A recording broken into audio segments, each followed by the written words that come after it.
आज येशू ख्रिस्त उशिरा येतो याचं कारण काय? तो वधूला तयार करतो, ट्रेनिंग देत आहे चर्चमध्ये. आज ही संजीवनाची सभा आयोजित करण्याचं कारण काय? ही ट्रेनिंग आहे वधूनं कसं असावं.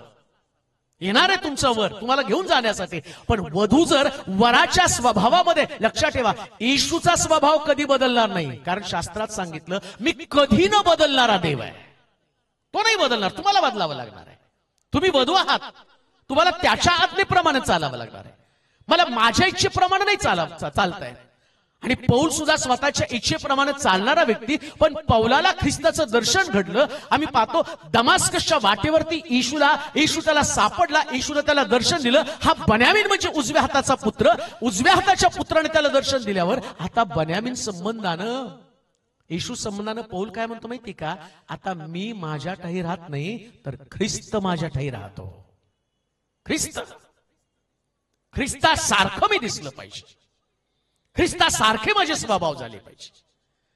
म्हणून म्हटलं जर तू माझ्या बरोबर नाही तर मी इथून पुढे जाणारच नाही, मला बन्यामीन पाहिजे.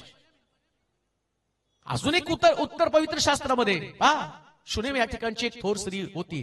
त्या स्त्रीला थोर म्हटलेलं आहे. ऐका बरं का, मोठं म्हटलेलं आहे शुनेम या ठिकाणची थोर स्त्री. आता बायबलमध्ये या स्त्रीला थोर म्हणण्या इतकं की कोणतं मोठं काम तिनं केले. थोर, आमच्याकडे आम्ही कुणाला पण ग्रेट म्हणतो नाही का, काही पण झालं ग्रेट. आता तर डायलॉग आहे नाही का, ते व्हॉट्सअपवर पाठवलं की ग्रेट. काय ग्रेट आहे काय माहित नाही, पण काय पण लिहिलं की ग्रेट. पण ग्रेट पवित्र शास्त्रामध्ये त्या स्त्रीला उपाधी दिली. त्या शुनेम या ठिकाणच्या थोर स्त्रीला, त्या स्त्रीला ग्रेट म्हटलं, थोर म्हटलं. का थोर म्हटलं त्याचं कारण तुम्हाला सांगतो. अलिशा रस्त्यानं जात होता आणि रस्त्यानं जाणारा अलिशा तिनं पाहिला आणि आपल्या नवऱ्याला तिने बोलवलं आणि म्हटली हा देवाचा माणूस दिसतो बरं का, तर या माणसाला आपल्या घरामध्ये एक सुंदर खोली तयार करू, ढाब्यावरती खोली करू आणि तो मनुष्य आपल्या घरामध्ये कायम राहावा. इकडून जेव्हा पण जाईल ना तेव्हा त्यांनी आपल्या घरामध्ये उतरलं पाहिजे, याच्यासाठी खास तिनं जागा तयार केली. आणि मग अलिशाला तिने खोली तयार केली आणि अलिशाला म्हटलं तू ये आणि इथं राहा. आणि तिने अलिशाची काळजी पण केली. तिला माहिती खोलीमध्ये नुसता येऊन अलिशा बसणार नाही. अलिशासाठी तिने 4 वस्तू ठेवल्या, एक खुर्ची, एक समई, एक मेज आणि एक पलंग, अशा 4 वस्तू. आता या 4 वस्तूचे 4 स्पिरिच्युअल मिनिंग आहेत, ते मी तुम्हाला सांगणार. परंतु या 4 वस्तू त्या खोलीमध्ये तिने ठेवल्या आणि ती म्हटली अलिशा जेव्हा पण येईल ना तेव्हा माझ्या खोलीमध्ये या वस्तू पाहिलं आणि आराम करेल आणि जाईल. 4 वस्तू घरामध्ये ठेवल्यावर अलिशाची निगा राखल्यावरती अलिशा त्या बाईला म्हणतो बाई इकडे ये. दुष्काळ संबंधाने मी बोलत आहे, कमतरते संबंधाने मी बोलत आहे. आमच्या जीवनातल्या कमतरता, बन्यामीन नसल्यामुळं आता दुष्काळाच्या परिस्थितीचा सामना त्यांना करावा लागला. धान्य मिळणार नाही. हिच्याकडे पण दुष्काळ आहे. त्याने विचारलं इकडे तुझ्या नवऱ्याला काम नाही असं मला दिसतं, काय तुझ्या नवऱ्याची शिफारस मी राजाकडे करू का आणि त्याच्याकडनं तुझ्या नवऱ्याला काम लागावं असं काही बोलू का राजाकडे? ती म्हणते नाही, ती गोष्ट करू नका. मग तुम्ही काय करा तर माझं घर नांत करा आणि मला एक मुलगा देऊन, एक लेकरू देऊन मला तुम्ही आशीर्वादित करा. आणि मग त्यानं प्रार्थना केली. तो म्हटला अलिशा वसंत रूपी पुनरूपी आल्यावर तुझ्या हातात लेकरू असेल. आणि ती प्रार्थना ऐकली आणि तिला लेकरू झालं. आता थोरपणा का सांगतो मी तुम्हाला, काय म्हटले ते म्हणतात बन्यामीन असल्याशिवाय आम्ही पुढे जाणार नाही. आता त्या स्त्रीला थोर का म्हटले त्याचं कारण मी तुम्हाला सांगत आहे. मग तो मुलगा वाढला, बापाबरोबर शेतामध्ये काम करता करता एक दिवशी आजारी पडला आणि तो मुलगा मेला. थोर म्हटलेले तिला, तो मुलगा मेला. आता मेल्यानंतर सर्वसाधारण लोक काय करणार आहे? आम्ही म्हणणार की ठीक आहे देवानं दिला होता, आता तो मेला आणि आता त्याला पुरूया. पण त्या स्त्रीनं काय केलं माहिती का? त्या मुलाचं प्रेत घरामध्ये तसंच ठेवलं, कोणाला काही सांगितलं नाही. नवऱ्याला म्हणते मी आता जाते आणि संदेश त्याची वेळ घेते. आणि नवरा तिला प्रश्न करतो आज शब्बात नाही, चंद्रदर्शन नाही आणि तू कसं काय चाललेली आहेस? शब्बात पण नाही, चंद्रदर्शन पण नाही, जाण्याचं कारण काय? ती म्हणते थांबा, शब्बात चंद्रदर्शन याच्यापेक्षा सुद्धा माझा मुलगा वाचणं, त्याला जीव येणं फार गरजेचं आहे. आणि ती जाते अलिशाकडे. अलिशाकडे गेल्याबरोबर अलिशा पण तिला ओळखतो आणि अलिशा त्याच्या चाकराला सांगतो गेजी तिला सामोरं जा. आणि गेजी सामोरला जाताना गेजीला ती म्हणते बाजूला सरक, मला तुझी गरज नाही, मला कोणाची गरज आहे? अलिशाची गरज. अलिशाकडे गेली आणि अलिशाला सांगते मी काही तुला मुलगा मागितला नव्हता आणि तू आला, तो मुलगा मला दिला आणि आता माझा मुलगा मेला. आता तुला माझ्या मुलाला बरं करावं लागेल, जिवंत करावं लागेल. त्यास आलिशा काय म्हणतो माहिती का, तू गेहजीला घेऊन जा. ऐका, त्यास ती काय म्हणते माहिती का, गेहजी नाही, तुम्हीच माझ्या बरोबर आले पाहिजे. इथं बन्यामीन नेल्याशिवाय मी जाणारच नाही.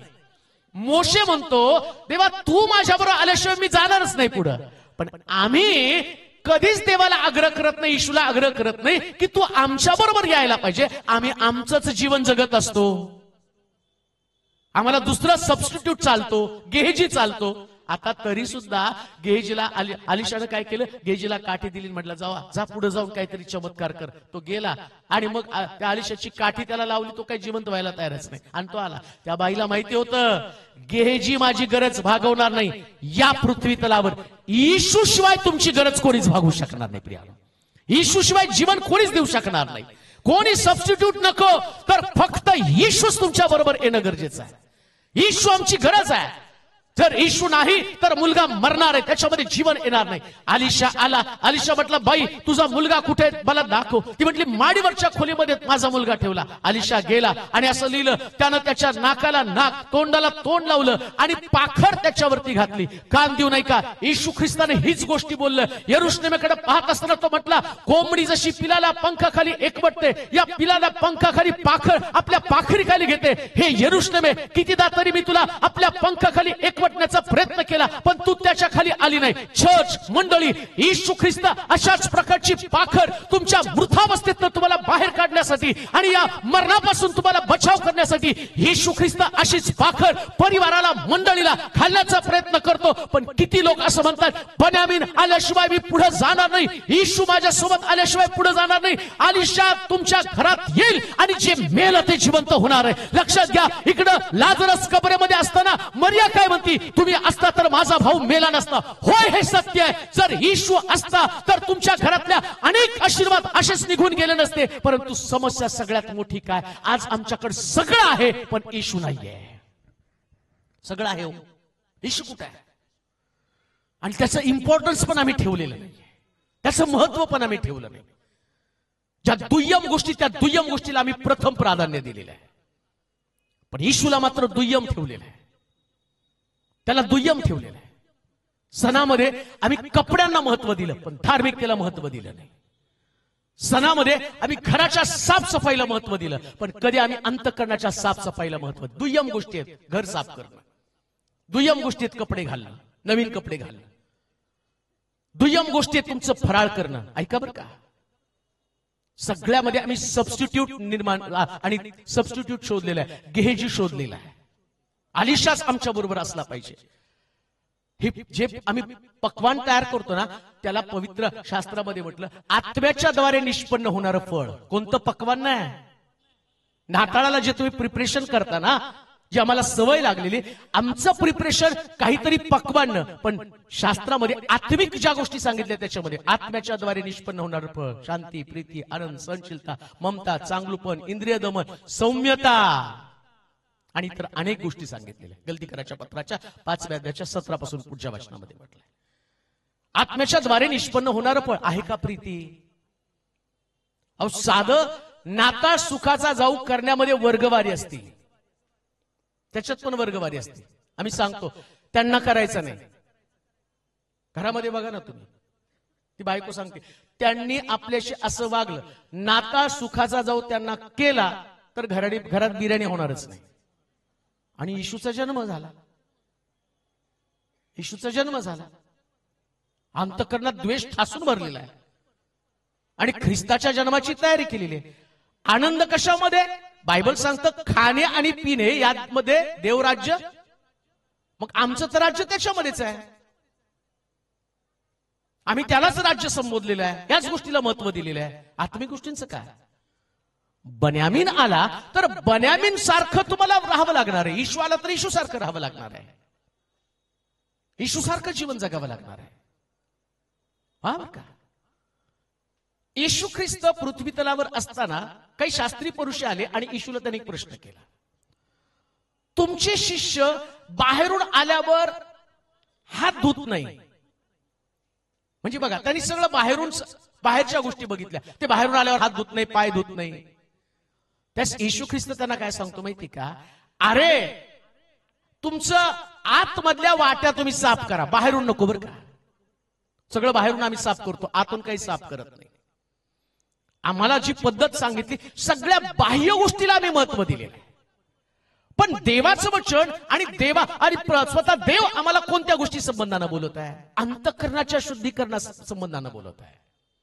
बन्यामीन नाही तर आम्ही पुढे जाणार नाही. 2023 वर्ष गेली अशीच आमच्या जीवनातली, कदाचित 35-40 वर्ष, 12 वर्ष, 15 वर्ष, 21 वर्ष, 22 वर्ष, ऍज पर तुमचं एज. किती वर्ष तुमच्या बरोबर येशू नव्हता आणि येशू आहे हे तुम्हाला भास होत आहे. भास होतो बरं का. कधी कधी घरामध्ये आम्ही बघतो ना, काही लोक मरण पावल्यावर म्हणतो नाही आम्हाला भास होतो की ते अजून पण वाटतात आहे, तो फक्त भास आहे, नसतात ते. तसं येशू सुद्धा भास आहे. येशू तुमच्या बरोबर नाहीच आहे. परीक्षण करायचं. राग आहे, येशू नाही तुमच्याकडे. मत्सर आहे, येशू नाही तुमच्याकडे. द्वेष आहे, येशू नाही तुमच्याकडे. व्यसन आहे, येशू नाही तुमच्याकडे. कसं येशू असेल तिथं? बिडी पिणाऱ्या बरोबर येशू असेल, दारू पिणाऱ्यावर येशू असेल, आणि स्वर्गामध्ये जातील का दारू पिणार? दारूबाज लोकांना स्वर्ग राज्य नाहीच आहे. स्पष्ट सांगितलं, निंदा करण्याला स्वर्ग राज्य नाहीच आहे. आत्म्याच्या देहाची कर्म तर उघड आहे. गलती करायचं पत्र 5वा अध्याय 17 वचन पहा बरं, त्याच्यामध्ये दिले कुणाला स्वर्ग राज्य नाही, म्हणजे ते तुम्हाला जाता जाता पाहता येईल. हा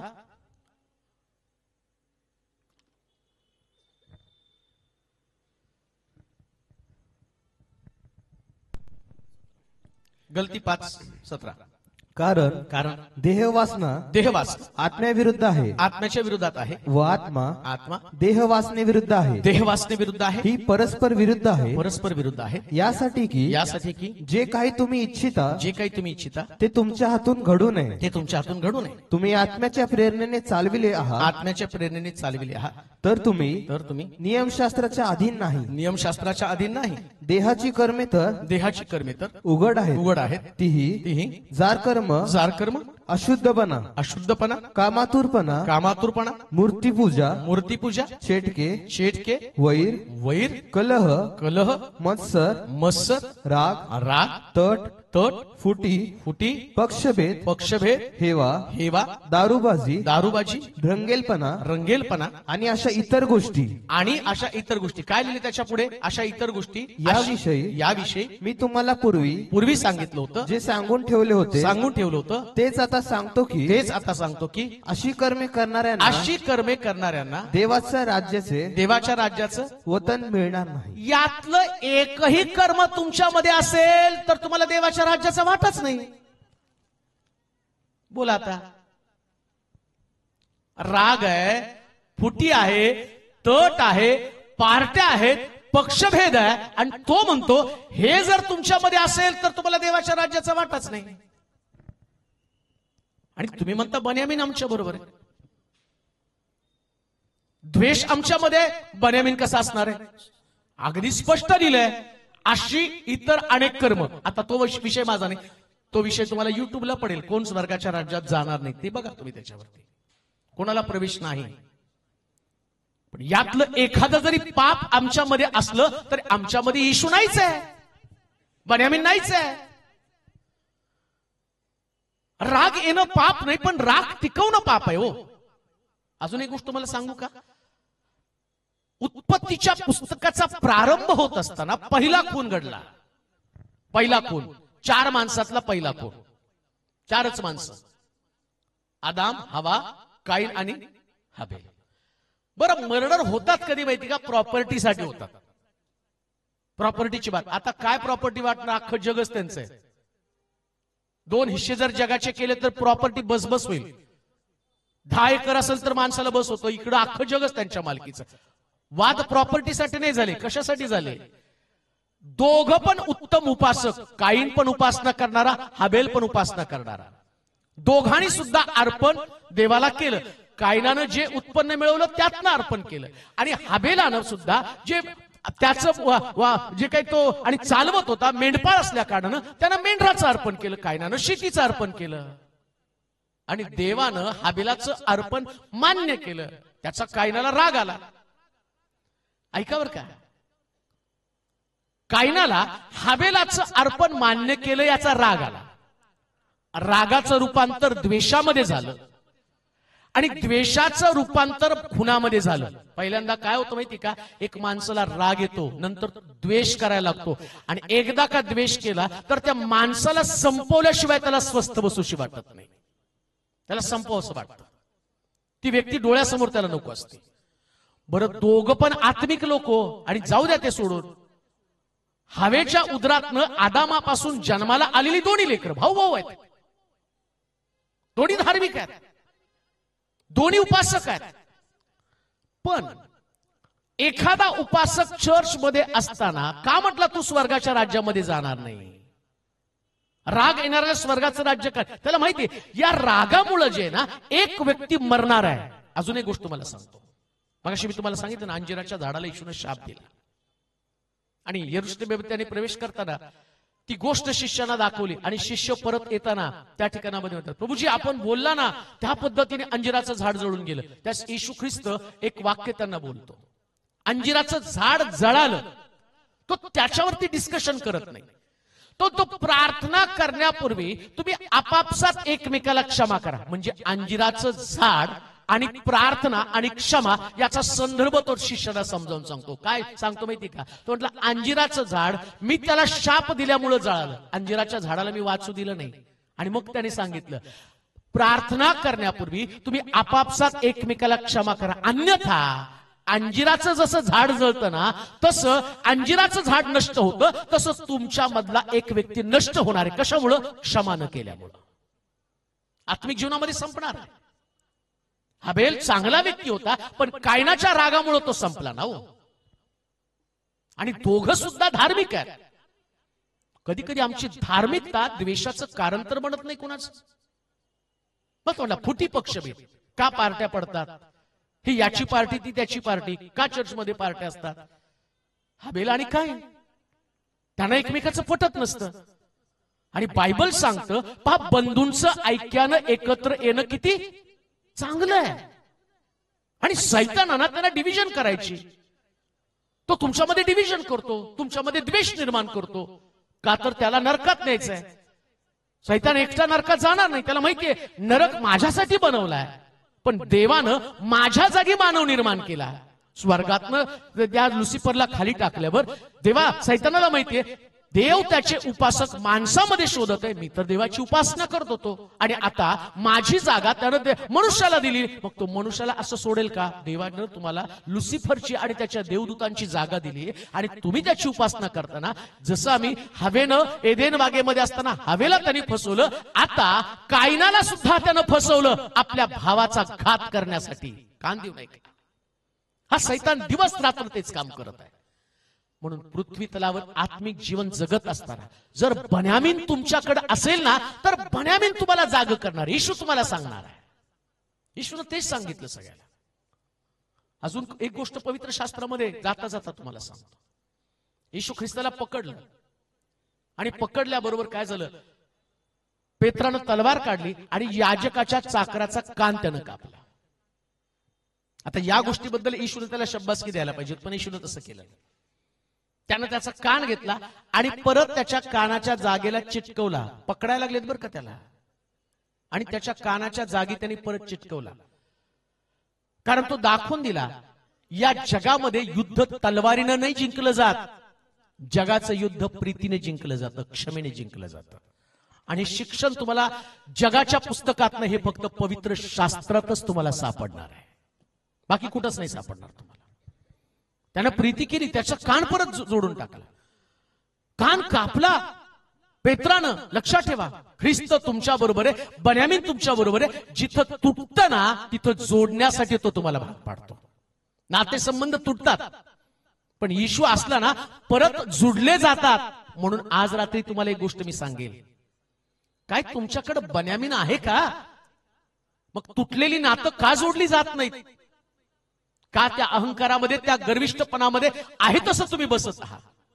तुम्हाला कधी वाटलं नाही समेट करावा? तुम्हाला कधी वाटलं नाही जाऊन एकमेकाशी आणि बोलावं? अहो, क्षमा मागितल्यानं आणि क्षमा केल्यानं तुम्ही लहान होत नाही. लक्षात ठेवा, क्षमा करणारा आणि क्षमा मागणारा हे दोघं पण मोठे आहेत. जगामध्ये मोठं व्हायचंय ना, तर तुम्हाला येशू ख्रिस्त मोठा का झाला? का झाला तो मोठा? अहो, पहिलाच उद्गार आहे, हे बाप्पा यांना क्षमा कर. पहिलाच उद्गार. गुड फ्रायडेला चर्चला जातो खरं, उद्गार ऐकतो खरं, पण किती लोकांनी खरी क्षमा केलेली एकमेकांना हे जर तपासलं तर कळतं आम्ही अजून आहे तिथंच आहोत. क्षमा नाही करू शकलो. कोणाला क्षमा करायची? ज्यांनी तुमचे अपराध केले त्यांना तुम्हाला क्षमा करावी लागणार आहे. बन्यामीन आहे तो बन्यामीन नाही तर मी पुढे जाणार नाही. बन्यामीन जर असेल तर तुम्हाला त्याची आणि समक्षता आणि त्याचे सानिध्य तुम्हाला जाणवणार आहे. आणि म्हणून 6 आणि 7 वचनाकडे जाणार आहोत. उत्पत्तीचं पुस्तक 43 अध्याय 6 आणि 7 वचन वाचा. मग इस्रायल म्हणाला, आणखी एक भाऊ आहे. आणखीन एक भाऊ आहे. हे त्या मनुष्याला सांगून माझ्यावर हे अरिष्ट का आणले? माझ्यावर हे अरिष्ट का आणले? तेव्हा ते म्हणाले, त्याने आम्हाविषयी व आमच्या घराण्याविषयी बारकाईने विचारलं. तो म्हणाला, तुमचा बाप अजून जिवंत आहे काय? तुम्हाला आणखी एक भाऊ आहे काय? आणखीन भाऊ आहे काय? त्यांच्या प्रश्नांची उत्तरे आम्हास द्यावी लागली. तुम्ही आपल्या भावास घेऊन या असे आम्हास तो सांगेल. हे आम्हाला आधी कसे कळावे? आता इकडं इस्रायल हा याकोब त्याच्या मुलांशी वार्तालाप करायला लागला. आता ते वार्तालाप आमच्या जीवनाशी निगडीत आहे बरं का. त्याच्या बापानं त्या मुलांना जरा खडसवायला सुरुवात केली. बन्यामीन शिवाय मी राहू शकत नाही, तुम्हाला माहिती आहे. आणि आज बन्यामीन जर तिथे घेऊन गेला तर बन्यामीन मुळे माझ्या दुःखामध्ये भर पडणार आहे. आधीच एक माझा मुलगा मेलेला आहे, त्याला माहित नाही योसेफ जिवंत आहे, पण योसेफावर त्याचं प्रीती आहे. आता योसेफ आणि बन्यामीन या दोघांना त्याला मुकावं लागणार आहे, गमावं लागणार आहे. त्यास ते काय म्हटले माहिती का?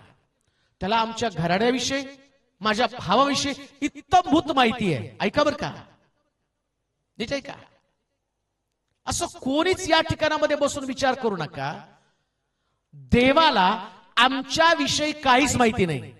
आमचा ग्रह आहे, हे आमचे विचार आहेत, आमच्या संकल्पना आहेत. पण मी तुम्हाला सांगतो, परमेश्वर तुम्हाला अतिशय बारकाईनं जाणतो, तुमच्या घराण्या संबंधानं बोलतो. येशू ख्रिस्त नथानेल येत असताना नथानेलला काय म्हणतो माहिती का? हा खराखुरा इस्रायली आहे, अंजिराच्या त्या झाडाखाली थांबलेला असतानाच मी तुला पाहिलेलं होतं. नथानेलला मोठा प्रश्न पडला, तुम्हाला कसं माहिती मी झाडाखाली थांबलो? लक्षात ठेवा, तुम्ही कुठं थांबला हे पण देवाला माहिती आहे. तुम्ही कुठं जाता, तुम्ही कुठं येता, सगळ्या गोष्टीची इत्तमभूत माहिती देवाला असते. म्हणून योना सुद्धा परमेश्वरानं त्याला सांगितलं निनिवेला जा. तो तार्शिशला गेला आणि देवापासून लपण्यासाठी जहाजाच्या तळाजवळ जाऊन लपून बसला. त्याला वाटलं देव कशाला मला पाहणार. पण शास्त्रामध्ये असं लिहिलं, आकाशात चढलो तर तिथं मी आहे, समुद्राच्या खोल तळाशी गेलो तर तिथं मी आहे. विचार करा, आम्हाला वाटतं देव फक्त मंदिरात आहे. आम्ही मंदिरात आल्यावर पवित्र बनतो, प्रभोजनाला तर त्याहून जास्त पवित्र बनतो.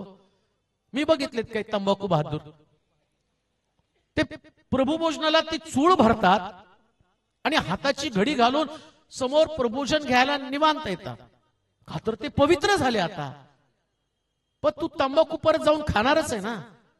मग देव तिथं आहे, देव बाहेर नाही का? देव तिथं आहे म्हणून तू स्वतःची खबरदारी घेतो. मग तो देव बाहेर तुला भेटणार नाही का? तुझं उठणं, तुझं बसणं, तुझं चालणं, तुझं बोलणं, तुझं निजणं मी बारकाईनं पाहतो. अहो, तुम्ही बेडवरती पडल्यावर पण देव तुम्हाला ओळखतो. बेडवरती पडलेला तुमचा मोबाईल, त्याच्यामध्ये तुमचं काय चालू असतं हे पण देव जाणतो. काय वार्तालाप, कशा पद्धतीचं तुमचं वर्तन आहे. बरं, कहर काय माहिती का? बरेच लोक इवन चर्च मध्ये सुद्धा त्या मोबाईल वरती असंच काहीतरी पाहत असतात. अशाच गोष्टी चर्च मध्ये चालू असतात. आणि शास्त्र काय सांगतं माहिती का? मी तुझ्या सगळ्यात, तिथं ते सांगतात भावड, त्याला आपल्या घराण्याविषयी माहिती आहे, अख्ख्या तुमच्या खानदानाविषयी त्याला माहिती. हो, आम्हाला देवाला सांगण्याची गरज नाहीये. ती देव आमच्या नसा नसांची वाकीब आहे, एक एक गोष्ट त्याला माहिती, तुमचं काय स्वभाव आहे, काय करू तुम्ही शकता, कोणते विचार तुमच्या डोक्यामध्ये चालू आहे. लपणार काही नाही देवापासून. जसं त्यानं नथानेला ओळखलं, तू खरा खुरा इस्रायली, याच्या मनामध्ये कपट नाही. ऐका बरं का, याच्या मनात कपट नाही हे त्याने ओळखलं. तुमच्या मनात किती कपट आहे हे पण तो ओळखतो. त्याच्या मनातलं कपट त्याने ओळखलं, याच्यामध्ये कपट नाही. आणि तुमच्या मनातलं कपट त्याला समजणार नाही का. कपट कारस्थान जे आमच्या मनामध्ये असतं ना, एकमेकाविषयीचे डावपेच, एखाद्याला उद्ध्वस्त करण्याचे डावपेच, कोणाला तरी संपवण्याच्या योजना, कोणाच्या तरी बदला घेण्याची भावना, कोणाचा तरी सूड उगवण्याची भावना, कोणाला तरी आत्मिक जीवनामध्ये उद्ध्वस्त करण्याची भावना, या सगळ्या असणाऱ्या कपट कारस्थानाला तो ओळखतो. सगळ्याला ओळखतो प्रिया. तेवढंच द्या सोडून. हो, अलीशा, नामान कोडी त्याच्याकडे आला. नामान कोडी अलीशाला सांगतो की माझ्यातलं कोड घालो. त्या अलीशा त्याला सांगतो, जा यार्देनेमध्ये डुबकी मार. यार्देनेमध्ये डुबकी मारल्याबरोबर या नामान कोड्याचं सगळं कोड जातं. इतका भारावून जातो नामान कोडी. त्या अलीशाला म्हणतो, आता तुला मला काय पाहिजे ते सांग, मी तुला देतो. तो म्हटला, तुझं सोनं रूप मला काही नको. आणि तो म्हटला, जा, मला तुझ्या कुठल्याच गोष्टीची गरज नाही. आणि मग त्याला मोठा प्रश्न पडला की हा काहीच घ्यायला तयार नाही. इकडं त्याच्याबरोबर जो गेहजी आहे, या गेहजीला असं वाटलं की अलीशा काही घेत नाही म्हणून आपण नाही सोडायचं. तो गेला त्याच्या मागे आणि जाऊन त्यानं पोशाख आणले आणि थैल्या आणल्या, चांदीच्या थैल्या आणल्या आणि लपून ठेवल्या. आणि इकडं अलीशा त्याला विचारतो, तू कुठं गेला होतास. आणि मग तो काय म्हटला माहिती का, तू पोशाख घेताना, चांदीच्या थैल्या घेताना मी तुला पाहिलं नाही का. आहात कुठं. जे तुमची करणी, त्या करणीला देव बारकाईनं पाहत असतो. या असणाऱ्या योसेफाला जसं सगळं माहितीये ना, तसं देवाला सुद्धा तुमच्या सगळ्या गोष्टी माहिती आहेत. या भ्रमातच राहू नका. तुम्ही चर्चमध्ये किती धार्मिक दाखवता ना, ती धार्मिकता देव अगदी उघडी पाडणार आहे न्यायाच्या दिवशी. पृथ्वी तलावरती पण तुम्हाला दंड भोगावा लागणार आहे. काय झालं, यानं लपवलं, तंबूमध्ये जाऊन लपवून ठेवलं. अलीशा काय म्हणतो, नामानाचं कोड आता तुझ्यावरती येणार आहे. लपवून ठेवल्यामुळं नामानाचं कोड गेहजीवरती आलेलं आहे. तिथंच दंड झाला, तिथंच न्याय झाला. हो, देव कशाला कोणाला सोडणार आहे. तो कोणाचीच गय करणार नाही. विचार करा, हा एवढी मोठी सेवा करणारा, अलीशाच्या हातावर पाणी घालणारा गेहजी, परंतु एका क्षणात त्याची सेवाच बंद करून टाकली. अलीशाचं कोड त्याच्या अंगावरती आला. न्याय झाला का नाही. पारखतो देव तुम्हाला. तुमची प्रार्थना नाही पारखत, तुमचं शास्त्र वाचन आणि माझं प्रीचिंग पण नाही तो पारखत. ऐका बरं का, बलामाला ज्ञान सांगण्यासाठी, बलामाचे डोळे उघडण्यासाठी देवानं गाढवाच्या मुखामध्ये वाचा घातली. बलाम संदेष्टा बरं का, आणि संदेष्ट्याशी गाढव बोलायला लागलं. आणि या बलामाचा जर तुम्ही, या गाढवाचा विचार जर तुम्ही केला ना, तर गाढवा संबंधानं असं पवित्र शास्त्रामध्ये निर्गमाच्या पुस्तकात अशी आज्ञा दिली होती की गाढव जर वाचलं पाहिजे, गाढवाच्या मुलाचा जर बच्चा व्हायला पाहिजे, त्या शिंगराचा जर बच्चा व्हायला पाहिजे, शास्त्रात लिहिलं, जर गाढवाचं शिंगरू जन्माला आलं, पुरुष शिंगरू जन्माला आलं, तर गाढवाच्या शिंगराची मान मोडून टाकायची. शापित आहे गाढव. गाढव शापित, मारूनच टाकायचं त्याला. त्याला जिवंत ठेवायचं नाही, हा देवाचा नियम आहे. आता शापित गाढव, पण शापित गाढवाला त्यानं संदेष्टाला ज्ञान सांगण्यासाठी वाचा दिली. संदेष्टाला ज्ञान सांगण्यासाठी शापित गाढवाला वाचा दिली. काय सांगायचं देवाला नेमकं यातनं. मी बोलतो तो संदेश, मी फार कोणीतरी विद्वान आहे म्हणून तुम्हाला सांगत नाही, आहे गाढव आणि शापित आहे. ऐका बरं का, एक मी तुम्हाला सांगत आहे, माझा संदेश जो आहे ना, ते माझं वर्तन नाही, देव ते नाही पाहणार. तो म्हणलं, मी गाढवाला वाचा दिले ना संदेश सांगण्यासाठी. तुला काय वाटतं, तू सांगतो ते ज्ञानानं कोण वाचणार आहे का. अरे मी गाढवाचा वापर करून घेतला ना, आणि ते पण संदेष्टाला ज्ञान सांगण्यासाठी. बलाम संदेष्टा, इतका मोठा संदेष्टा, त्या संदेष्टानं गाढवाच्या मुखातली शुभवर्तमान ऐकलं. हो, जाता जाता तुम्हाला सांगतो, या गाढवाला येशू ख्रिस्तानं यरुशलेमेत प्रवेश केल्यावर गाढवावरती स्वार होऊन येशू ख्रिस्त त्यानं यरुशलेमेत प्रवेश केला. ऐका काय कारण त्याचं सांगतो जाता जाता. सिक्रेट्स बायबल मधले समजणं फार गरजेचं आहे.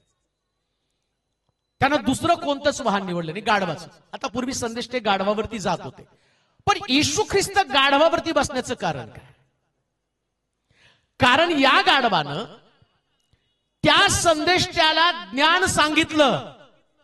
त्यानं दाखवलं, पहा देवाचा देवदूत, आतापर्यंत मी तुझ्याशी असं वागलो का?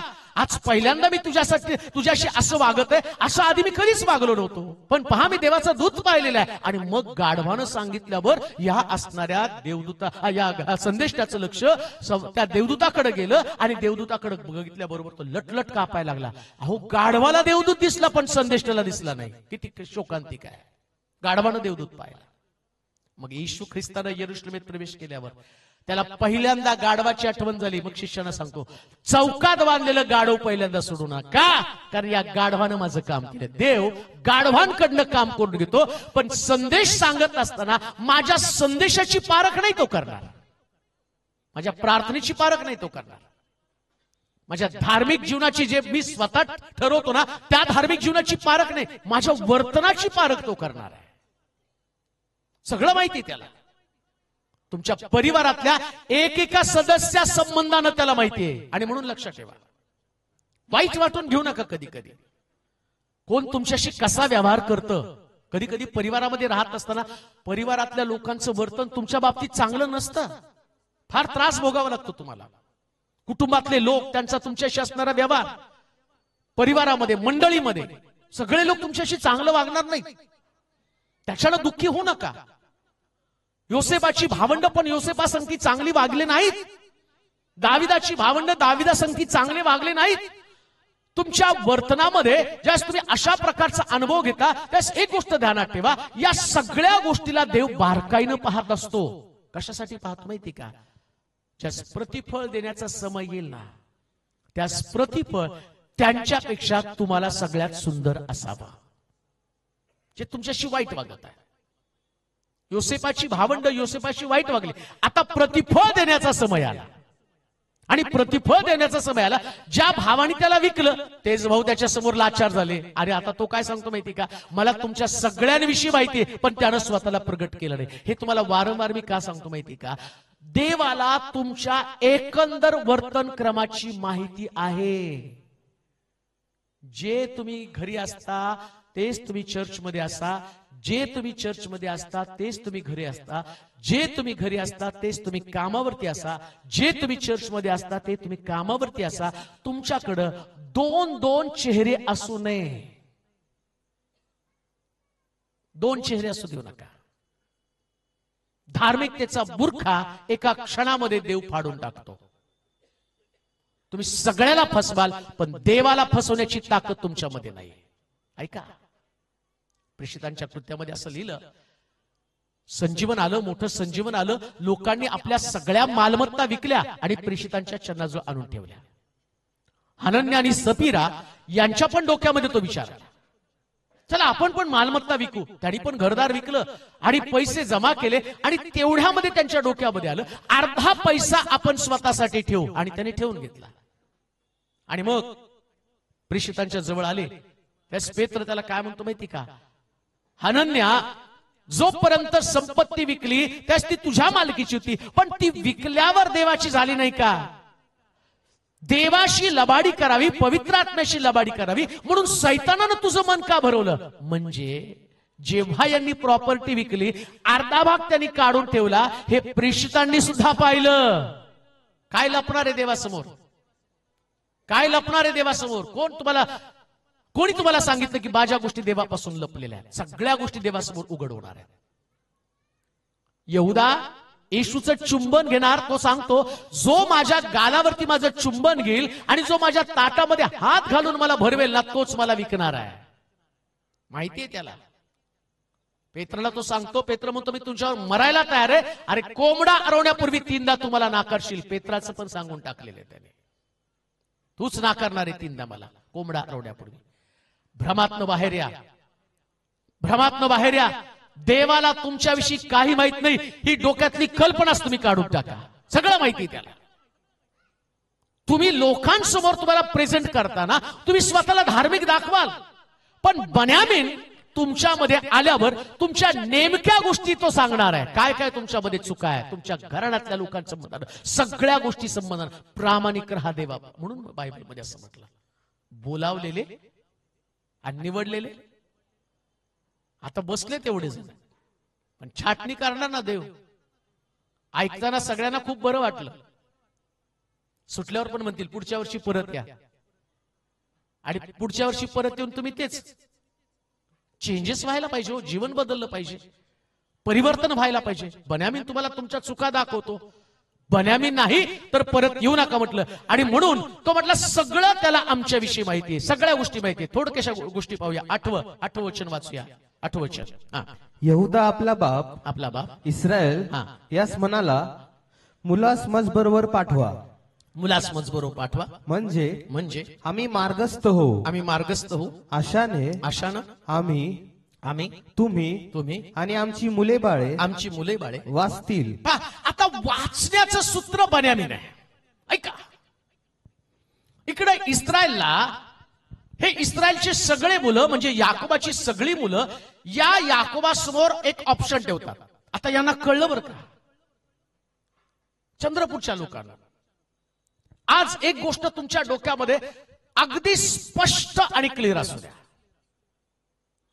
इकडं या सगळ्या भावंडानं एक मुखानं याकोबाला समजावून सांगितलं, बन्यामीन जर आमच्या बरोबर आला तर ना आमची मुलं वाचणार आहेत, ना आमच्या बायका वाचणार आहेत, ना आपलं घरदार वाचणार आहे, आणि बाबा तुम्ही पण नाही वाचणार, कोणीच नाही वाचणार.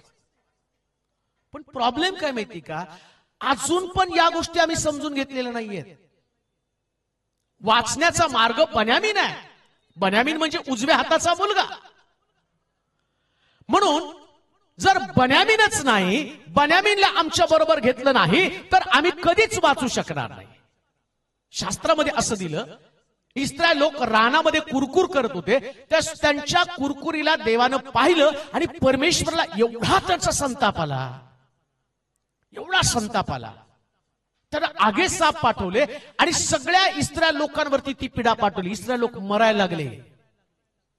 ते मरण पाहिल्याबरोबर घाबरून गेले, मोशेला रडायला लागले, अरे माणसं मरायला लागले आगे सापानं. त्या देवासमोर मोशे पालता पडला आणि देवाला म्हणतो, देवा तू मिस्रातनं काढलं, आता रानात मरतील, काय म्हणतील लोक आपल्याला, त्यांच्या देवानं यांना रानात मारून टाकलं. त्याच देवानं त्याला एक गोष्ट सांगितली, या लोकांना वाचायचं ना मरणापासून, मरण तर आलेलं आहे, मरणापासून त्याला वाचायचं तर एक गोष्ट कर, एक काठी घे आणि त्या काठीवरती पितळी सर्प टाक, आणि जो व्यक्ती त्या पितळी सर्पाकडे पाहिल तोच व्यक्ती वाचणार आहे, जो व्यक्ती पितळी सर्पाकडे पाहणार नाही तो वाचणार नाही.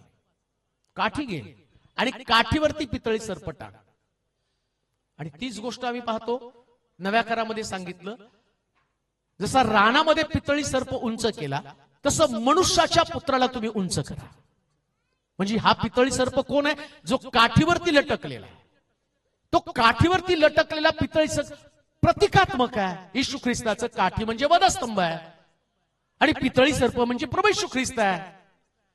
त्या क्रुसाकडं आणि क्रुसावरच्या ख्रिस्ताकडे पाहिलं तर मरण त्यांच्यापासून टळलं जाणार आहे. आमच्या परिवारानं जर येशूकडे पाहिलंच नाही तर कसं मरण टळलं जाणार आहे. परिवारातल्या लोकांना, लेकरांना, घरामधल्या व्यक्तींना जर येशूकडे पाहण्याची उत्कंठाच नसेल, त्यांना त्यांचं करिअर पडलंय, तरुणांना आपलं करिअर पडलेलं आहे, घरामध्ये काम करणारा पुरुष त्याला आपला व्यापार, आपला व्यवसाय, आपली नोकरी पडलेली आहे, ज्येष्ठ लोकांना घरामध्ये आरामाची गरज आहे, ते आरामामध्ये अडकून पडलेले आहेत. कोणाला येशूकडे पाहण्यासाठी वेळ नाहीये. येशू त्यांच्यासाठी तेवढा महत्वाचाच नाही, मग कसं काय मरण टळलं जाईल. आजारपण येणारच आहे, आजारपण तुम्हाला घेऊन जाणार आहे, व्याधिविकार येणार आहे, मुलं व्यसनात अडकून पडणार आहेत, तरुणाचं भवितव्य उद्ध्वस्त होऊन जाणार आहे, त्यांचं फ्युचर अंधकारमय असणार आहे. एक दिवशी एवढे हताश निराश होतील की त्यांना सुसाईड करण्याशिवाय दुसरा पर्याय नसणार आहे. नोकरी लागली नाही, काम लागलं नाही, लग्न झालं नाही, लग्न झालं तर लेकरं झाले नाहीत, त्रास सहन होत नाहीत नोकरी मधला. या सगळ्या प्रश्नांना उत्तर तुम्ही देणार कसं. कोणतं प्रोव्हिजन आहे, कोण त्यांची सुटका करणार आहे, कोण त्यांची मदत करणार आहे. त्यांनी लोकांकडे पाहिलं, आम्ही त्यांना लोकांना दाखवायला शिकवलं, शिक्षण त्यांना दाखवलं, चांगले कॉलेज त्यांना दाखवले. पण येशू कधी दाखवला का? त्याला म्हटलं का त्या क्रुसाकडे पहा? किती तरुण तरुणी प्रभूला प्राधान्य देत आहेत. त्यांनी देवाच्या घराला किती प्राधान्य दिलंय. किती बिझनेसमन देवाच्या घरामध्ये उपस्थित राहत आहे. त्यांना वाटतं जीवन म्हणजे पैसा कमवणं आहे. त्यांनी त्याला महत्व दिलेलं आहे, पैसा कमवण्याला, ज्ञान संपादन करण्याला. पण लक्षात ठेवा, कितीही पैसा कमवला तर 3x6ची कबरच मिळणार आहे. त्याच्यापेक्षा तुम्हाला जास्त काहीच मिळणार नाही. किती ज्ञान तुमच्याकडे असलं ना, कोणतंच ज्ञान माणसाला वाचू शकणार नाही. हॉस्पिटलमध्ये जा, प्रत्येक हॉस्पिटलमध्ये तुम्हाला एक मंदिर दिसणार आहे. प्रत्येक हॉस्पिटलमध्ये. का माहिती का?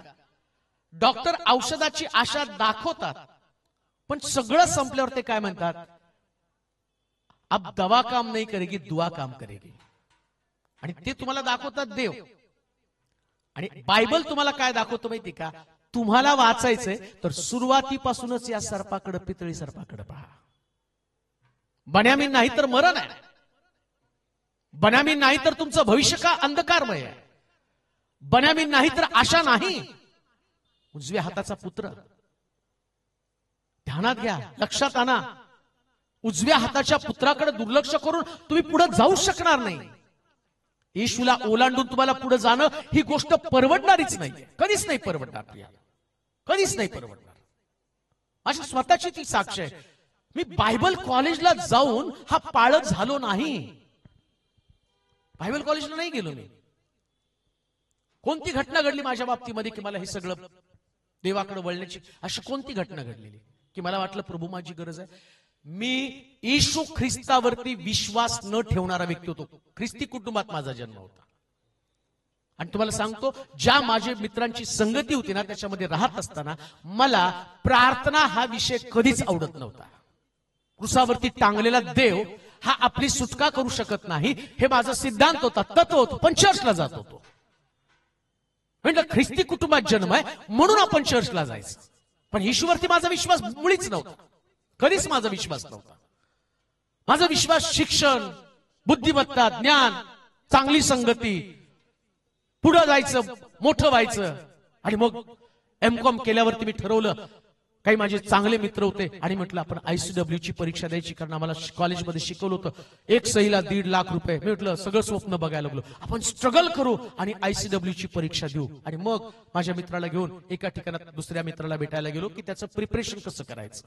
आणि मग गेलो आणि पुण्यातनं त्या बॉम्बे पुणे रोडला येत असताना मित्राला भेटून सगळी नियोजन, कशी शिक्षणाची पद्धत, रूम घ्यायची, कसा अभ्यास करायचा, किती तास अभ्यास करायचा, सगळ्या चर्चा करून त्या बॉम्बे पुणे रोडनी यायला लागलो सायकलवरती. माझा मित्र पुढे, मी मागं. आणि तेवढ्यामध्ये एक जीप गाडी आली आणि माझ्या जवळून गेली. आणि मी बोलत बोलत मित्राशी त्याचा अंदाज घ्यायला लागलो की तो का बोलत नाही. मागवळून पाहतो तर ती जीप गाडी आली. माझ्या मित्राला थोडीशी धडक मारली, तो जमिनीवरती. आणि तो स्कॉलर 1 नंबर, पहिल्या नंबरनी पास होणारा एकदम हुशार विद्यार्थी.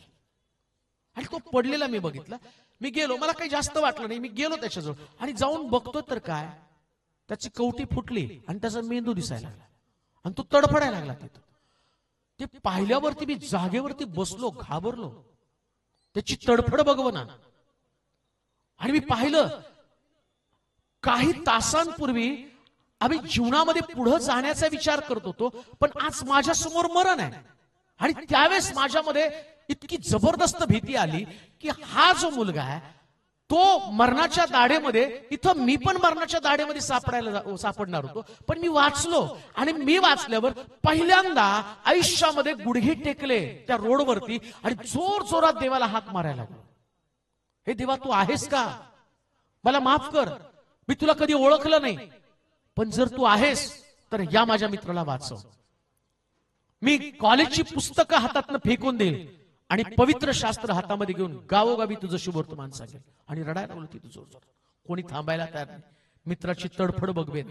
गुडघे टेकले, प्रार्थना केली. पाऊस पडायला लागला, अगदी पिक्चर सारखं सगळं. आणि पाऊस पडायला लागला आणि तेवढ्यामध्ये एक रिक्षावाला आला. तो थांबला आणि म्हटला, साहेब याला मी आतमध्ये ठेवतो, पण माझं नाव कुठे येऊ देऊ नका.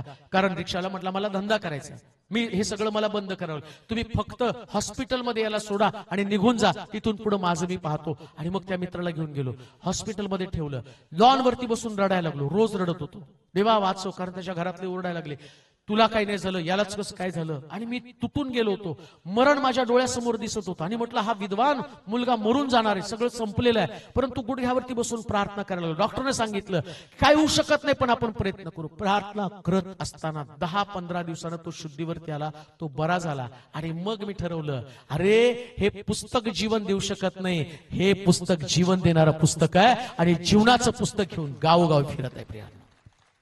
फक्त ख्रिस्ताकडे पाहिलं तर तुम्ही वाचणार आहे. ख्रिस्ताकडे पाहिलं, अनुभवानं मी तुमच्या समोर उभा आहे. शास्त्रामध्ये सांगितलं की त्याच्याकडे बन्यामीन पाहिल्याशिवाय, जर बन्यामीन नसेल तर आमची मुलं बाळ मरून जाणार. अहो धोका आहे तुमच्या कुटुंबाला, धोका आहे तुमच्या परिवाराला, धोका आहे तुमच्या लेकरांना, धोका आहे तुमच्या घरादाराला. काय ध्यानात घेत नाही, तुमची मुलं शिक्षणामध्ये जशी पुढे असावी तशी धार्मिकतेमध्ये पुढे असली पाहिजे. हे वाचणार आहे. शिक्षण तुमच्या मुलांना फक्त जगण्याचं मार्गदर्शन करेल, पण जीवन येशू ख्रिस्ताशिवाय मिळू शकत नाही. कारण येशू स्वतः म्हणतो मार्ग, सत्य आणि जीवन मीच आहे. नोकरी तुमचं जीवन नाही, शिक्षण तुमचं जीवन नाही, पैसा तुमचं जीवन नाही. अहो कोरोनामध्ये तुम्हाला कळालं पैशाची व्हॅल्यू काय.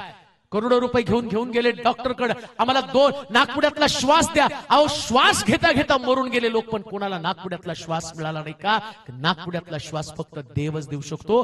मातीच्या पासून तयार केलेला आदाम या नाकपुड्यामध्ये देवाने श्वास घातला. तुमचा श्वास तुमचा नाही, श्वास सुद्धा देवाचा आहे. आणि म्हणून लक्षात ठेवा, मरण जर टळलं पाहिजे तर तुमच्याकडे बन्यामीन असला पाहिजे, अन्यथा मरण अटळ आहे.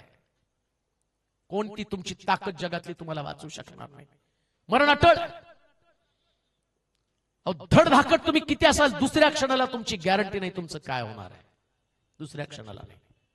बघता रोज शास्त्रात असं लिहिलं, लोक रात्री झटका खाऊन गत होऊन जातात. एका रात्रीमध्ये झटका येतून संपून जातो. कुणाला जगण्याची खात्री आहे? कोण सांगू शकतं मी कायमस्वरूपी या पृथ्वीतला, ना तुमच्या गोळ्या ना तुमचं चांगलं खाणं तुम्हाला वाचवणार आहे. पण 100% तुम्हाला सांगतो, येशू ख्रिस्त लाजरस कडे गेला आणि कबरेमध्ये असताना लाजरसला म्हटलं, लाजरस बाहेर आहे. आणि लाजरस मेलेला बाहेर आला, का तर जीवनाचा स्रोत तो आहे प्रियानो. बन्यामीन असेल तर तुम्ही वाचणार, वाचू शकणार नाही. सगळं तुमच्याकडे. प्रश्न असतोच आहे, उजव्या हाताचा पुत्र बन्यामीन तुमच्याकडे आहे का? येशू आहे का तुमच्याकडे? लक्षात घ्या, बाकीच्या गोष्टी चाचपून बघूच नका. तुमचं आणि तुम्ही जगता कसं, तुम्ही राहता कसं, आणि तुम्ही पुढे कसं जाणार आहात, कोणत्या गोष्टीसाठी संघर्ष करत आहात. शास्त्र सांगतं परराष्ट्रीय लोक याच्यासाठी संघर्ष करत आहे. या गोष्टीसाठी तुम्हाला नाही संघर्ष करायचा. हे मिळवण्यासाठी धडपड, ज्यांना येशू माहित नाही, ज्यांना देव माहित नाही, ते या गोष्टीसाठी संघर्ष करत आहे. आमचा संघर्ष तर येशू मिळवू नाही प्रियानो. शास्त्रात असलेलं ज्याला पुत्र मिळाला त्याला सर्व काही मिळालेलं आहे, जीवन मिळालेलं आहे. बन्यामीन आमच्याकडे पाहिजे. बन्यामीन नाही तर मरण आहे. या मरणापासून वाचण्यासाठी तुमची लेकरं आणि तुम्ही वाचण्यासाठी तुम्हाला बन्यामीन आवश्यक आहे, उजव्या हाताचा पुत्र. म्हणून लक्षात ठेवा, तुमची लेकरं मंदिरात नाही तर तुमची लेकरं मरणामध्ये आहेत. ऐका बरं का, तुमची लेकरं देवाच्या मंदिरामध्ये नाही तर तुमची लेकरं मरणाकडे चाललेली आहेत. नाही जीवन त्यांच्यामध्ये. तुम्ही म्हणाल फार मोठं शिक्षण दिलं, मी स्वतः पाहिलेलं आहे.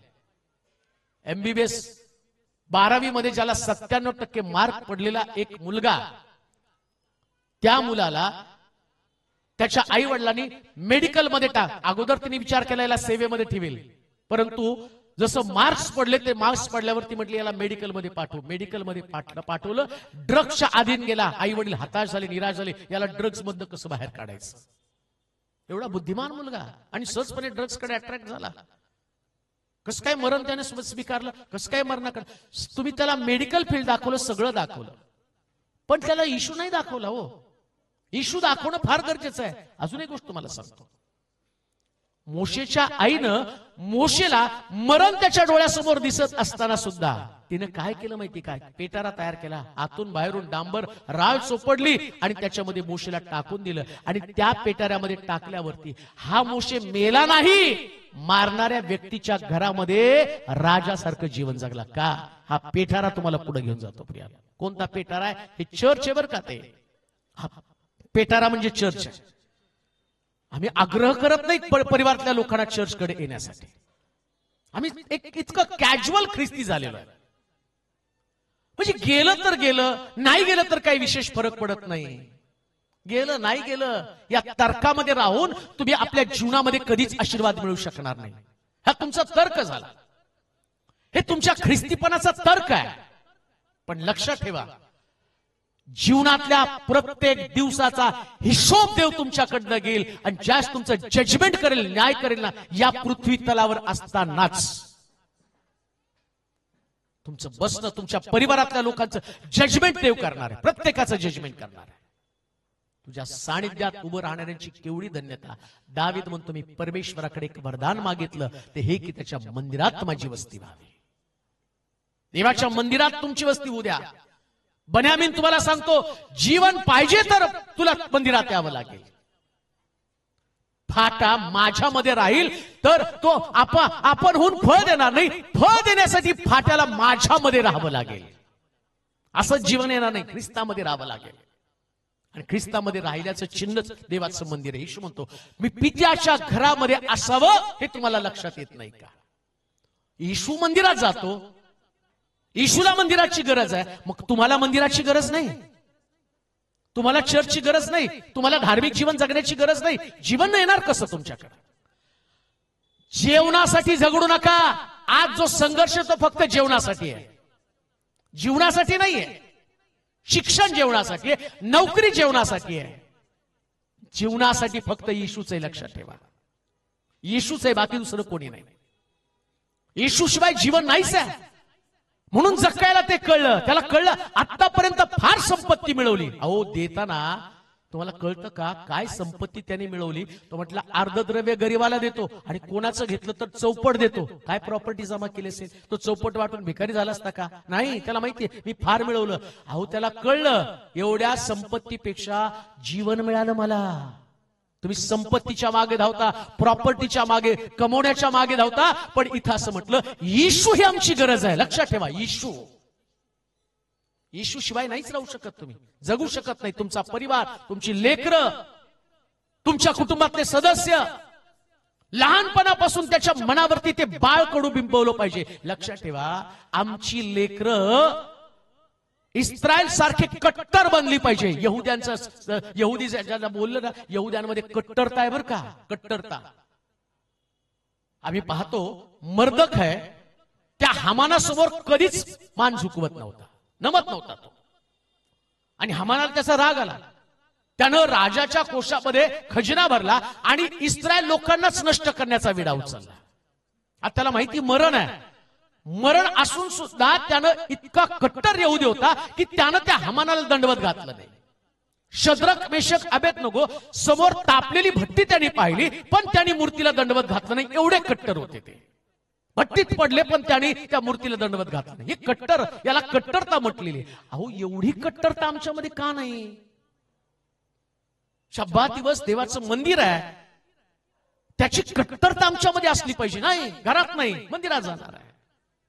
प्रभूच्या भावनामध्ये जीवन आहे तिथं. आमच्यामध्ये ती कट्टरता नाहीये. परिणाम काय झाला? शद्रक, मेशक, अबेदनगो भट्टीमध्ये पडले, पण पडल्यावरती त्यांच्यामध्ये राजा म्हणतो तिघांना टाकलं. 4 जण आतमध्ये फिरत आहे आणि एकाच मुख देवाच्या पुत्रासारखं. कारण बन्यामीन नाही तर मरण आहे. आता भट्टी त्यांना टाकलं. बन्यामीन म्हणजे देवाचा पुत्र आतमध्ये होता. आता बन्यामीन आहे म्हणून मरणात ते बाहेर आले. मरण तुमच्या अवतीभोवती असणार आहे. पण येशू जर असेल ना, तर येशू तुम्हाला मरणात वाचणार. येशूच. मला आठवतं की एकदा एका व्यक्तीनं फोन केला आणि फोन करून त्यानं सांगितलं की पा, आमचा एक व्यक्ती, नातेवाईक पुलावरून चाललेला आहे आणि पुलावरून जात असताना त्या पुलावरून पडला आणि पडल्यावरती सगळी त्याची बॉडी क्रॅक झाली. सगळी बॉडी बरं का. आणि तो बेशुद्ध, अनकॉन्शियस आहे. इव्हन त्याच्या मेंदूवरचं संतुलन गेलेलं आहे.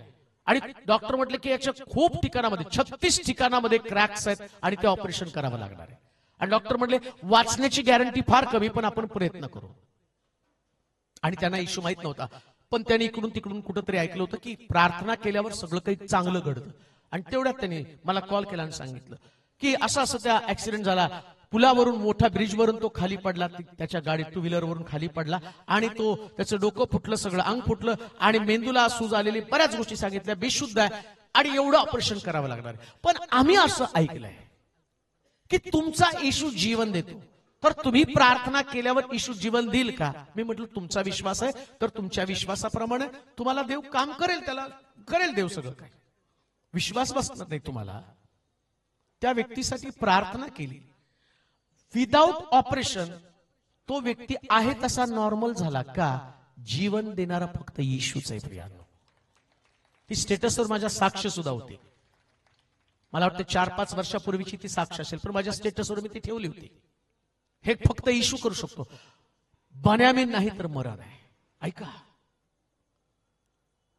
प्रीचिंग माझं प्रोफेशन नाही बरं का. या प्रीचिंग मध्ये मी जाऊन माझं ज्ञान किंवा पैसा कमवणं या उद्देशानं मी तुमच्या समोर उभा नाही. पण एक अंतःकरणात तळमळ आहे. इकडं एवढ्या लांब येण्यासाठी मी त्यांना बोललो नाही, मला एवढे 1000 दिले तर मी इथे येईल. हे कधीच कोणाला बोलत नाही. कुठेही जा, कोणत्याही ज्या ठिकाणात माझी मीटिंग होती प्रत्येक ठिकाणामध्ये त्या लोकांना विचारा. मी कधीच डिमांड ठेवली नाही की तुम्ही हे करा, तुम्ही ते करा. माझी अंतःकरणातली तळमळ एक असते की 1000 लोक यावे आणि त्यांनी ख्रिस्ताला मिळवावं. का तर त्यांच्यामध्ये जीवन यावं. लक्षात ठेवा, आज रात्री मी तुम्हाला एका गोष्टीसाठी प्रोत्साहित करेल. एक गोष्ट तुम्ही तुमच्या मनावरती मला बिंबवायची आहे. तसं जाऊ नका हो. तुमचं घर धोक्यामध्ये आहे, तुमचा परिवार धोक्यामध्ये, तुम्ही धोक्यामध्ये आहात. कोणत्या क्षणाला कोणत्या व्यक्तीला तो गाठेल आणि कोणाला मरण देईल हे सांगता येत नाहीये. त्याला उद्ध्वस्त करण्याचं काम दिलेलं आहे, तो उद्ध्वस्त करत सुटलेला आहे. इकडे हे लोक काय म्हणतात, बन्यामीन जर आला नाही तर आमचा परिवार आणि आमचं लेकर प्रत्येक जणांकडे मरण असणार आहे. देवाचे प्रिय लोक, आज सभा संपेल, तुमचा माझा संबंध तुटेल, मी इथून दुसऱ्या गावाला जाणार आहे, तिथं प्रचार करणार आहे. पण माझा प्रचार लोकांना करणं हे माझं प्रोफेशन नाही. पण मला तळमळ आहे. हात जोडून तुम्हाला विनंती करतो, हात जोडतो तुमच्या समोर. जर खरंच तुम्हाला देवाविषयीचा काही आदर असेल ना, काहीतरी निर्णय घ्यायला शिका. निर्णय घ्यायला शिका. ऐकलं खूप, आम्ही खूप दिवस ऐकत आहोत, खूप वर्ष ऐकत आहोत. पण आता तपासायचंय, खरंच माझ्याकडे येशू आहे का? टेस्ट करा बरं का. येशू असेल तर माझ्यामध्ये बदल आहे का? ज्या गोष्टी मी ऐकल्या, ज्या गोष्टी मी प्रभूपासून शिकलो, त्या गोष्टीनं माझ्या आत्मिक जीवनाची बांधणी झाली का? हा फार मोठा प्रश्न आहे. एक डिसिजन घेऊन आम्हाला जायचंय. कोणता डिसिजन? बन्यामीन नाही तर मी इथून जाणार नाही. बन्यामीन नाही तर जाणारच नाही. तुम्ही असं बाहेर पडाल, असं कोणतरी संकट तुमच्यावरती येईल जे मरणाकडे तुम्हाला घेऊन जाणार आहे. लक्षात ठेवा, मरणामध्ये आणि आमच्यामध्ये एका पायरीचं अंतर आहे. जास्त काळ या पृथ्वी तलावरती आम्ही राहणार नाही, जास्त काळ नाही. रोजच्या दिवसामध्ये मी मरण पाहत असतो. प्रत्येक संदेश देताना मी शेवटचा संदेश देऊन सांगत असतो बरं का. आज मी तुमच्या समोर बोलत आहे ना, हा असं समजतो की माझा शेवटचा संदेश आहे, उद्या मी नसेल. आणि तेवढ्या तळमळी मी तुम्हाला सांगत असतो. आणि इथंच नाही, कुठं पण. काल बायबल स्टडीला कमी लोक होते, पण माझा जोश तेवढाच होता. कारण जेवढे आहेत तेवढ्या लोकांना तरी सत्य समजावं ना. बाळक साहेब तिथं बोलले, हा संदेश संध्याकाळी व्हायला पाहिजे होता, पण सकाळी तेवढ्या लोकांसाठी मी तो संदेश दिला. मी असं नाही म्हटलं एवढ्या 10-15 लोकांना मी कशाला संदेश सांगू. तळमळ आहे, वेळ नाही वाया गेला पाहिजे. जेवढे लोक आहेत तेवढं ते वचन गेलं पाहिजे त्यांच्यापर्यंत आणि त्यांचं परिवर्तन झालं पाहिजे. देवाचे प्रिय लोक, आजची रात्र शेवटची रात्र आहे. उद्या तुमच्या समोर नवीन संधी नसणार आहे. कोणी सांगण्यासाठी परत येणार नाही. आणि देव तुमची वाट पाहत असताना अंतःकरण देवाचं तुमच्या बाबतीत कठीण होऊ देऊ नका बरं का. सारखं तुम्हाला तो संधी देणार नाही. मने मने तकेल उपारशील, राजा मी तुला तागडीमध्ये तोललं, तुला तू उन्हा भरला, राजाचा देवानं न्याय केला. आज देवाची तागडी, त्या तागडीमध्ये देव तुम्हाला तोलत आहे. न्याय होणार आहे. तागडीमध्ये उणे भरू नका, तागडीमध्ये उणे भरू नका. आजची रात्र आमच्या जीवनातली शेवटची रात्र समजून ख्रिस्त माझ्या जीवनामध्ये यावा. पुन्हा मी तुम्हाला सांगतो, जन्माने ख्रिस्ती असणं वेगळं आणि ख्रिस्ताचा व्यक्तिगत अनुभव घेणं वेगळं आहे. जन्मानं ख्रिस्ती असल्यामुळं तुम्ही ख्रिस्ती असता असं समजू नका, ते फक्त दाखल्यावरती आहे. पण जीवन जर त्याच्यामध्ये ख्रिस्त असला ना, तर ख्रिस्तासारखे तुम्ही दिसायला लागता, ख्रिस्ताचे स्वभाव तुमच्यामध्ये येतात. आणि म्हणून जाता जाता शेवटची गोष्ट तुम्हाला सांगेल. त्यांचा निर्णय होता. काय निर्णय होता? बन्यामीन नाही तर आम्ही जाणार नाही. आणि जर बन्यामीन नसेल तर आमची लेकरं, आमच्या बायका, आमचा परिवार याच्यामध्ये मरण असणार आहे.